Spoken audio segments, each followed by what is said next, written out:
Coming up on today's edition of Locked On Eagles, we get into why the Eagles should be all in on a cornerback that was just released within the NFC East. Plus, we do a little schedule preview, which is supposed to be released on Thursday, looking at the biggest matchups we want to watch for in the 2022 season. And also, how do we want the schedule balanced? That's coming up next right here on Locked On Eagles. You are Locked On Eagles, your daily Philadelphia Eagles podcast. Part of the Locked On Podcast Network, your team every day.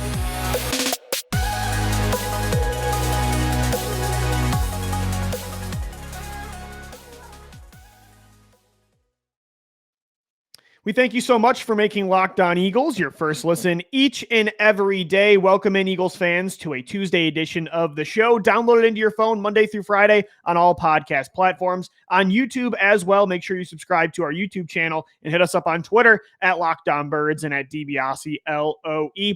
Getting into today, the Eagles need to make a certain signing at the cornerback position. And I want to take an early look at the 2022 schedule, which is supposed to be fully released on Thursday. We already know the Eagles' home opener is week 2 against the Minnesota Vikings. After that was leaked yesterday. I'm sure there'll be games leaked today and tomorrow as well by CBS, Fox, NBC. The NFL likes to drag things out, and they're definitely going to do that over the next coming days. So we'll get into some schedule talk coming up next. We're going to go live on Thursday right after the schedule is released to react to the entirety of that schedule, as we do every year, kind of the last big news of the 2022 offseason before we take a couple months and we really get ready for training camp. One player that should be reporting to training camp for the Eagles that currently is not on the roster, somebody they need to bring in that was just released yesterday by the New York Giants, and it's James Bradberry, the cornerback that New York really claimed as their CB1, I would say, over the last, 3-4 years since they signed him from Carolina. James Bradberry is the ideal scenario for the Philadelphia Eagles for that CB2 position. After Steven Nelson signed with the Houston Texans, you did not sign anybody in the first wave of free agency. You kind of ignored defensive back in the draft. I don't want to say you ignored it because the way the board fell, at corner in round 1 and 2, it was tough. Safety as well, but you could have took Kyle Hamilton over Jordan Davis. You could have took Trent McDuffie, Andrew Booth, maybe tried to make a move up in round 2 to select one of those players. So I think there were things that they could have done in the draft, but the point remains right now, outside of Darius Slay and Avonte Maddox, they don't have a starting worthy corner on the boundary.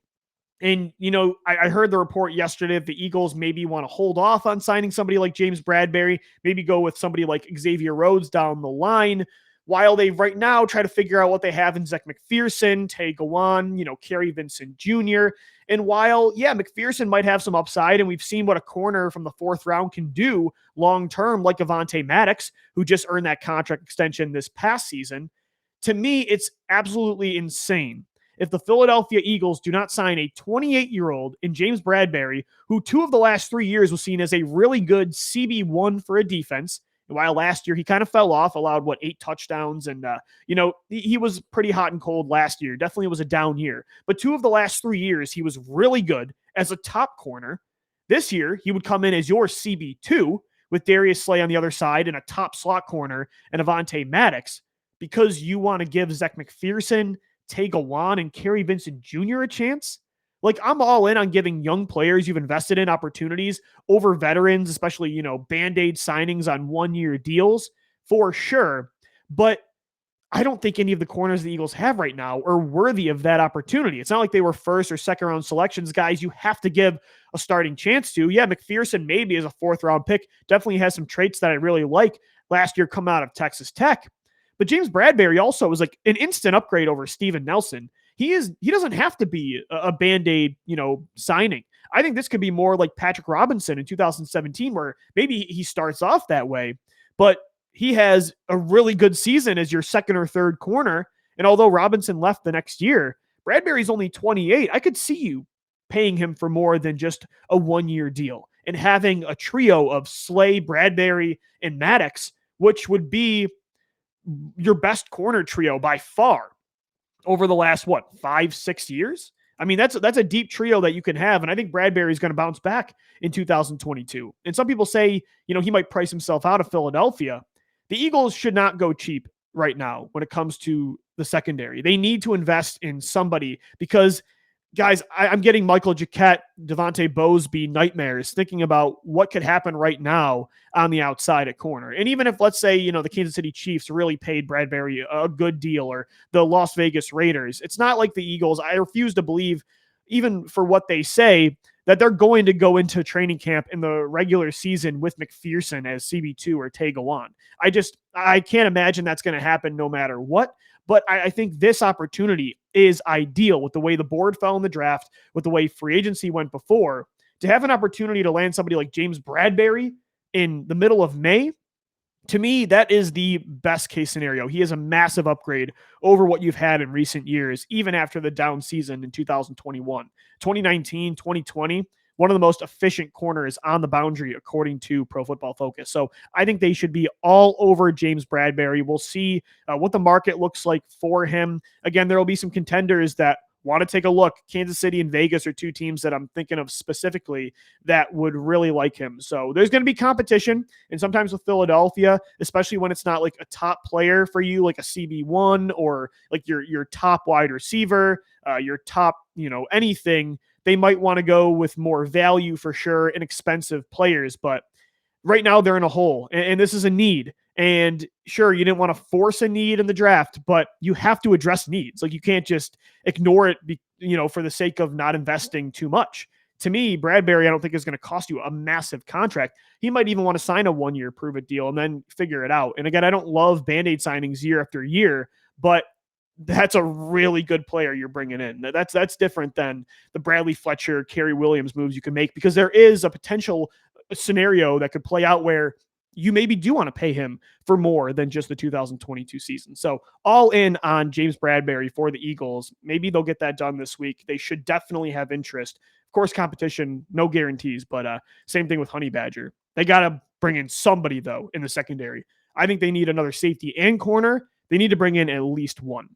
All right, guys, we'll get into some schedule talk coming up next right here on Locked On Eagles. I want to talk about what you think the schedule should look like when it comes to balance of competition. Like, do you want it stacked high with easy opponents in the NFL? There really is no easy opponent, but do you want the schedule easier in the beginning? Do you want it more stacked at the end? Do you want it more well balanced? We'll get into that coming up next right here on Locked On Eagles. And guys, today's show is sponsored by the official sports book of the Locked On Podcast Network. It's Bet Online. Our partners at Bet Online continue to be the number one source for all your betting needs and sports information. Find all the latest odds, news, and sports developments, including the NBA playoffs right now, the MLB, you've got UFC and boxing, the NHL, everything. Future bets as well with the NFL, all at Bet Online. It's your continued source for all your sporting wagering information, from live betting to playoffs, esports, so much more. Head over to the website today or use your mobile device to learn more about the trends in action at betonline.net, because BetOnline, it's where the game starts. All right, Eagles fans, welcome in to this Tuesday edition of Locked On Eagles. Monday through Friday, we got a podcast for you on all platforms, in video form as well on YouTube. Also have exclusive YouTube content that is not uploaded to our audio feeds, so make sure you also subscribe to our YouTube channel if you haven't already. And we're always talking birds throughout the day on Twitter at Locked On Birds and at DiBiase LOE. So the schedule is fully releasing on Thursday night. The NFL loves to make this a theatrical moment. They love to really broadcast everything and make it an event, which I'm not going to complain, because I love football and I miss the NFL when it's not going on. I'd rather have, as maybe as over dramatic as they can be with, the combine specifically and with the schedule release. I'd rather have it be this way than the opposite. It's always exciting to look around the schedule, circle matchups that you really want to see, maybe travel to away games. I love doing that. I have a bucket list. I want to see certain things in the NFL with my fandom over my lifetime. I want to see every stadium, and there's certain ones that are cooler than others that you're circling, certain destinations. Also based on the matchup, could there be some reunions, especially with the Eagles this year? Love diving into the schedule, looking into the strength from the start to the finish. And then, of course, doing the aforementioned, the inevitable win-loss predictions that tend to be completely useless year after year. But can't wait to get into all of that on Thursday when the schedule does officially release. And I was thinking about that today because I saw yesterday the home opener was announced for week 2 Lincoln Financial Field, Monday Night Football against Justin Jefferson and the Minnesota Vikings. And that's a pretty good team to start week 2. It's kind of like last year when you played the San Francisco 49ers. And I started to think, I started looking at the schedule since the Super Bowl in 2017, why this Eagles team got off to slow starts in 2018, 2019, 2020, 2021. When you think about it, they really haven't gotten off to a fast start since the Super Bowl season. And I started to think about what I want in a schedule. How do I want it balanced out? Because they also, because of the schedule, were able to go on some hot runs down the stretch and win 4 straight, win 5 of 7, and win the division or punch their ticket to a wild card. So, it's kind of been hit or miss with the Eagles. They've benefited a lot from their schedule over the last 4 years, but also the way it's been built sometimes has really hurt them and put them in some tough situations. So what do you like with a schedule? Do you want it to be easier in the beginning or end? And again, take this with a grain of salt because everything's on paper and you have no idea how good teams are going to be in the NFL. I had the Eagles in 2017 as a 9-win team. They were a 13-win team that won the Super Bowl and they were the 1 seed. So again, take all of this with a grain of salt, but on paper, I feel like there's pros and cons to both structures of the schedule. And of course, I would prefer a balance, but if you had to look at last year, 2021, the Eagles went through a gauntlet the beginning of the season. They had to play Tom Brady, Patrick Mahomes, Justin Herbert, Derek Carr. The San Francisco 49ers were a really good offense. Even Matt Ryan week 1, they really dominated Atlanta, but the schedule on paper looked really tough. And it turned out to be just that. The Eagles started in their first 7 games 2-5. But then they got to play a lot of their division matchups. They got to play the New York Jets down the stretch, a team with the New Orleans Saints that had, who was it?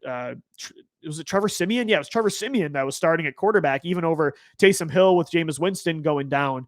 And they benefited from that. They were able to go on a run, go on a 4-game win streak, and punch their ticket into the playoffs as the 7th seed wildcard team. 2018, it was really the same way.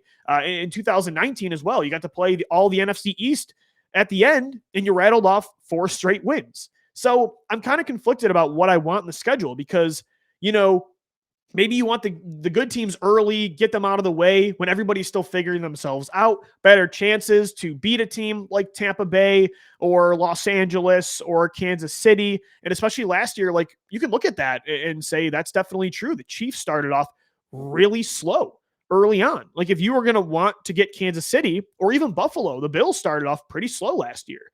Teams are more beatable, I think, in the early parts of the season because they're figuring themselves out. And then when you get hot at the end of the season, you have more favorable matchups that you can really just rattle off wins. And that helps you go onto a run, get some momentum heading into the playoffs. And as Eagles fans, look at 2017 and 2018 specifically. We know, and I think 2019 if Wentz didn't get hurt, but we know what momentum can do and getting hot at the right time can do for a potential playoff run. So that's what I tend to prefer is if it's going to be a lopsided schedule, of course, I want balance. I don't want to go through the gauntlet you had to last year with those star quarterbacks in the month of October and November.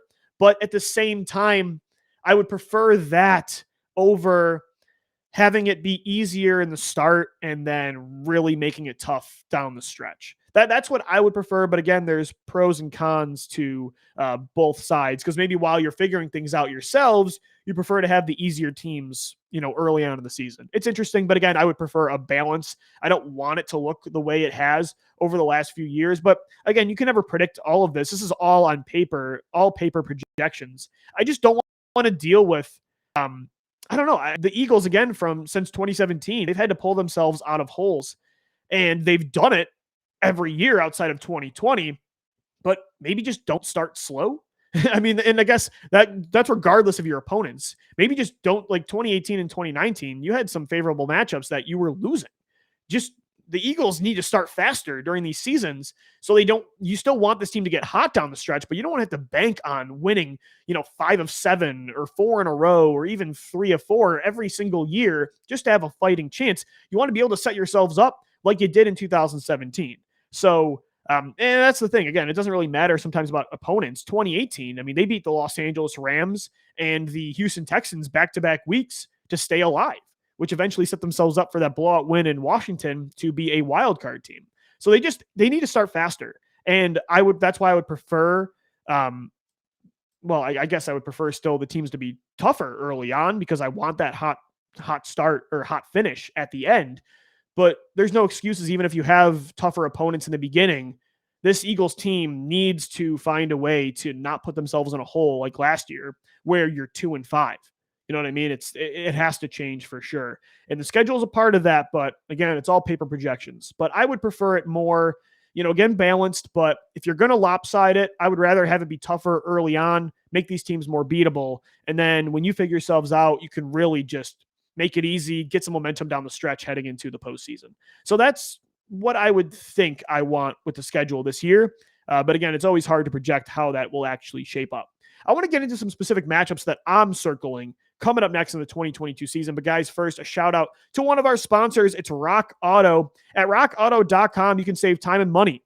With ever-increasing numbers of makes and models, it's now impossible for your local chain auto parts stores to stock all the parts you need. Why endure often pointless or seemingly intimidating questioning and wait while the person behind the counter orders the parts on their computer, choosing the only brand that their warehouse happens to carry when you have computers with access to rockauto.com at home and on your smartphone? Don't choose to spend 30, 50, even 100% more for the same parts from a chain store or a car dealership. When you have Rock Auto, their prices are reliably low for every customer, and they have everything you could need: brake parts, tail lamps, motor oil, and even new carpet. Go explore their easy-to-use website today to find the solution to your auto part needs. Save money, because right now gas prices are brutal. So anything you can spend or save on your car, go ahead and do it at Rock Auto. And make sure when you're on the website to see all the parts available for your car or truck, you write down Locked On in their "How did you hear about us" box, so they know that we sent you. Amazing selection, reliably low prices are the parts your car will ever need. Visit rockauto.com today. All right, Eagles fans, welcome back in to this Tuesday edition of Locked On Eagles. And we thank you so much for making Locked On Eagles your first listen each and every day. Getting into some schedule talk with the schedule officially set to release on Thursday. We already know the Eagles' home opener is Tuesday against the Minnesota Vikings. Talked about in segment 2, like how I want the schedule to be structured. I want it to be balanced. It's really tough. The Eagles always get in these holes early on, and then, favorable matchups down the stretch allow them to pull themselves out, get hot at the right time into the playoffs. If it's going to be lopsided, I would prefer it that way, but I do hope it is more well-balanced this year compared to, previous seasons. Now, when it comes to like specific matchups I'm looking into, because there's always games everybody schedules or circles on their schedule for different reasons, cities you want to visit, stadiums, certain matchups, player versus player beefs. There's a ton of stuff that, you get into with what games you find favorable that you want to attend. And I was looking at like, what are my top 3 games that I want to see in person for the 2022 season? And there's 3 games. And for me, you guys know I'm very nostalgic. I love reunions, love talking about that throughout the week. And I love rivalries in sports. And I think the Eagles this year got a couple games that are going to mean a lot to a lot of players that the last few years we have loved in Philadelphia, that were huge parts of winning your first ever Lombardi trophy in 2017. The 3 games for me, I'm circling the most. Number 1, yeah, you figured, especially for me, it's the game when Carson Wentz comes back to Lincoln Financial Field. It is Eagles Commanders, Carson Wentz versus Jalen Hurts. And it's not going to be week 1, although that would have been a really easy decision by the NFL. The home opener we already know is week 2 against Minnesota. But I'm still hoping week 1, it would be so easy for the NFL, man. Just schedule Eagles in Washington, as you tend to do. The Eagles have started their season against Washington a lot of seasons. It was 2017. It was not 2019. Yeah, 2017, 2019, and 2020. 3 times of the last 5 years, they started with Washington. Do it again. Let's get Jalen Hurts and Carson Wentz to start off the season. But I can't wait for the other game when Wentz does come to Philadelphia. I'm very curious to see the fan reaction. I can predict that he's going to be booed like crazy.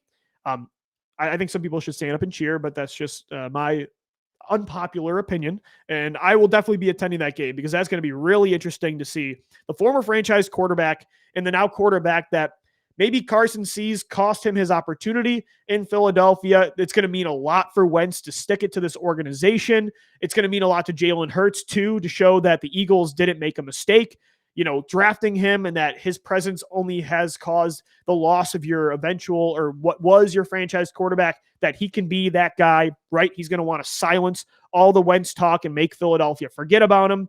I'm sure Howie Roseman is going to care about that game as well. So is Jeffrey Louie. This one's personal. It's not like McNabb coming back with Washington in 2009. The Eagles and McNabb, their time was up for sure. This is more like when Deshaun Jackson came back with Washington.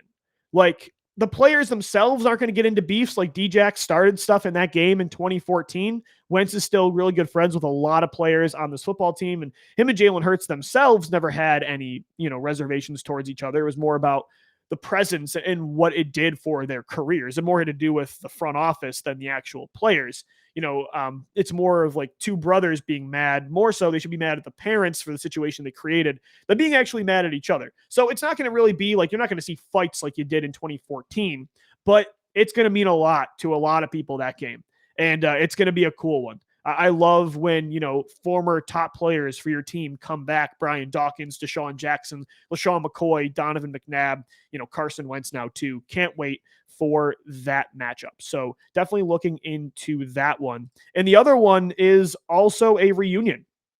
It's not only your, regular season, pretty much MVP in your Super Bowl year in Carson Wentz, but it's also your head coach that brought you the Lombardi Trophy. It is Doug Pederson and the Jacksonville Jaguars. They return to Lincoln Financial Field for the first time since when? I think 2014, right? Because their last game was in London in 2018. So I'm circling that game for the same reasons I'm circling the Wentz one. Doug Pederson coming back. Now, the fan reaction in that one, it's going to be standing ovations. Like, Doug has a statue outside Lincoln Financial Field for a reason. I have no ill will towards Doug. I think he was really kind of set up to fail his last few years in Philadelphia with all of the injuries, with the failed draft picks, with the, organizational structure of power and say. Not to say that Doug Pederson wasn't a part of the downfall in 2020. I think he did get sometimes too simplistic with his play calling. I thought he was too loyal to certain coaches for sure, which made Howie and Louie meddle even more. But at the same time, I sympathize with Doug Pederson. I would not have fired him in 2020. I would still hope he was the coach, even though I love Nick Sirianni as well and the job he's doing.